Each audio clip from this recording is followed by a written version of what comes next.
Hey everybody, welcome back to Video Esoteric and our continuing series of Model Museum, where I review every single Model 1, Model 2, and Model 3 arcade game in a retrospective fashion. That's not an arcade racing game because I did that retrospective last year. And today we have the strangest Model 3 game I think Sega ever made, but it's honestly one of my personal favorites as well because it is so unique. It's going to be Magical Truck Adventure.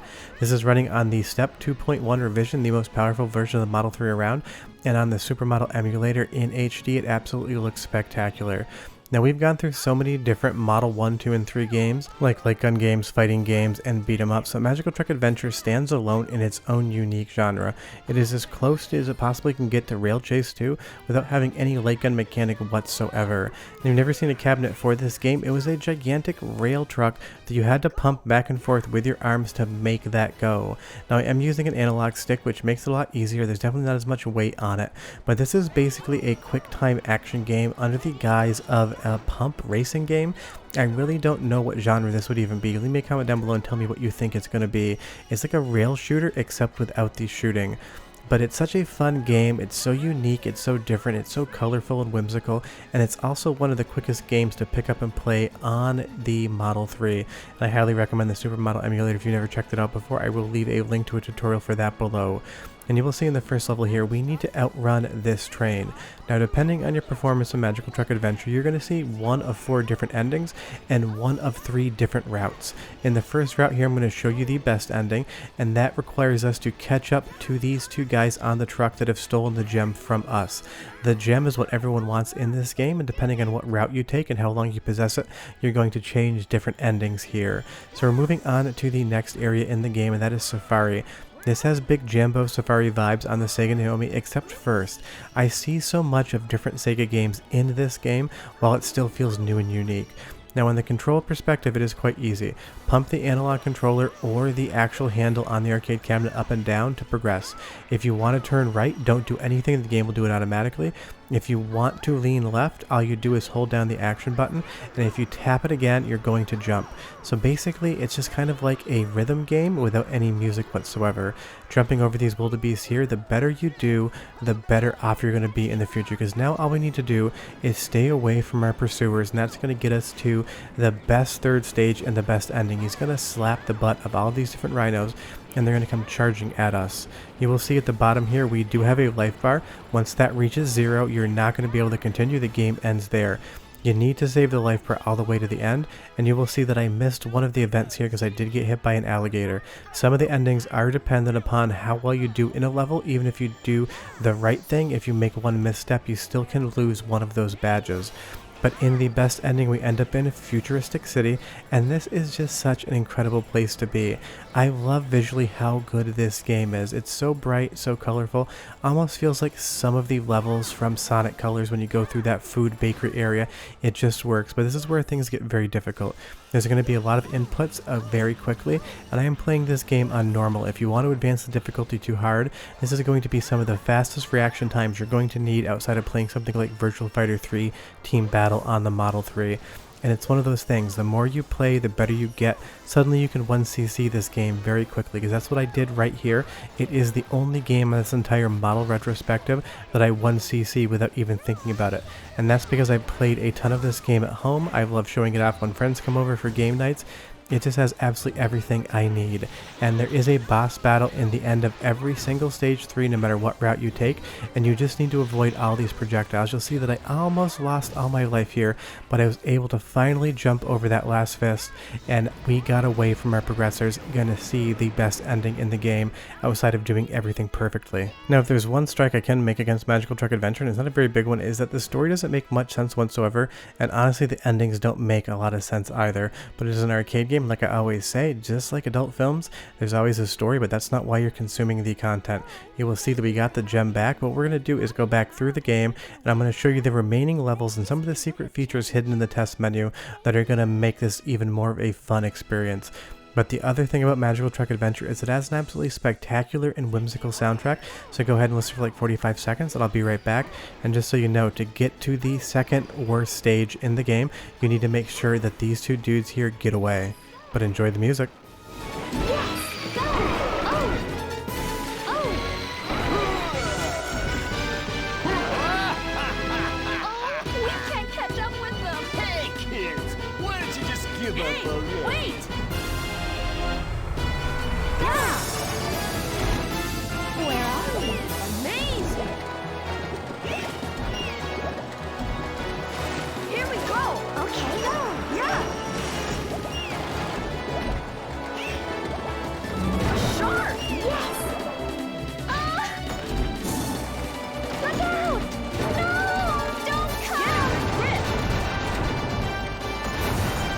Just an amazing soundtrack, and just like in the Ocean Hunter here, great white sharks are definitely going to be coming for you.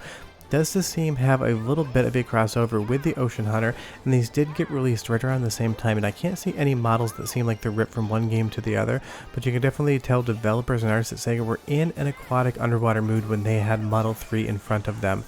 So right now, if you catch up to these two dudes, you're going to go to one level, and if you let them get away, you're going to go to another. You will see that we caught up, and that's going to progress us up onto the stage ladder. We get the gem back, and the game basically acts the same, but we jump up into the prehistoric world. If we let them get away, and I will show you after this run, you would end up going to the lower level in the game, and all of the endings depend on that. And interestingly, I see a lot of the Model 3 games in Magical Truck Adventure because Lost World Jurassic Park features dinosaurs, Ocean Hunter features the ocean, Magical Truck Adventure has both. But just all of this in conjunction is so much fun. This is the type of game that you have a game night, you put your friends in front of it, maybe they never played it before, you quickly explain how it works, and they become addicted. They want to see the ending.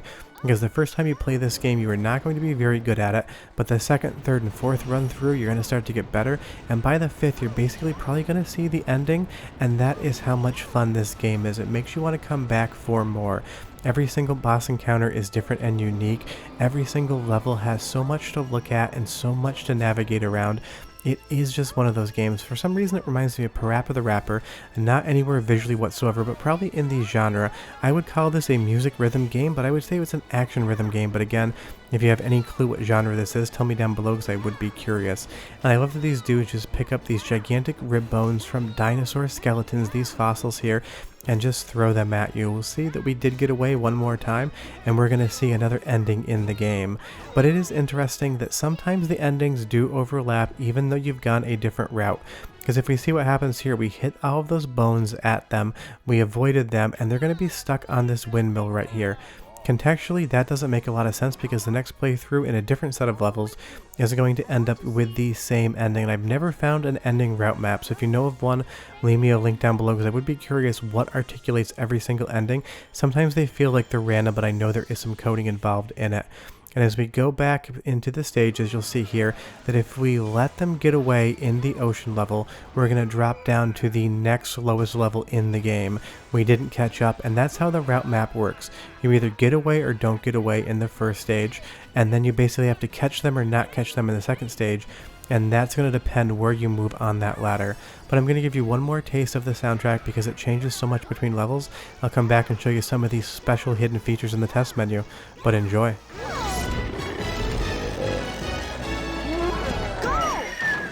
Dragon! It's coming! It's coming now! Yeah! Oh! Don't give up! I won't! Oh! Go! Yes! Oh! Go!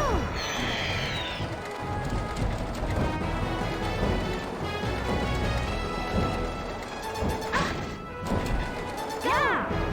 Every single level has its own unique music, and it always works in context with the visuals you're seeing. This is obviously the fantasy world, and it seems to be the one that fits the adventure theme best in this game. Entirety of Magical Truck Adventure feels like one big adventure, so seeing this fantasy world really feels like where it should be. And you'll see we did catch up with them, and that is going to be a very big deal because that's how we're going to end the simplest stage. It's not so much a boss fight, it's going to be that you catch up with them, but you will see here that you're going to get the exact same ending, and that's one thing that kind of confuses me. The windmill feels like the fantasy world, but it's just in that first stage there, so again, I'm not contextually sure how the different endings break out, but that is how it works. But the fun thing about this game is, and compared to other games on Model 3, it does have some secret features in the test menu that you don't usually see in arcade games. And if we pop over to the test menu in the game assignments, you're going to see a Christmas mode. You can toggle that from off to on. It's off by default. And if you go back into the game, there's going to be some light Christmas theming. He has stag horns. She's wearing what looks like a Santa outfit.